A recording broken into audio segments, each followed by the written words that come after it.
Если ваши суставы скрипят, не спешите искать помощь в аптеке. Сначала попробуйте этот необычный чай. По отзывам, некоторые замечают, что он помогает снять ощущение тяжести, добавляет легкости и улучшает настроение.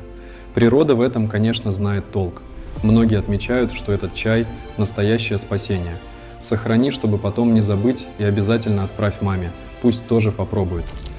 А если хотите больше узнать о моей авторской методике снижения веса без диет и изнурительных тренировок, пишите цифру 7 в директ и проверьте свои личные сообщения во вкладке «Запросы». Там я рассказываю подробности.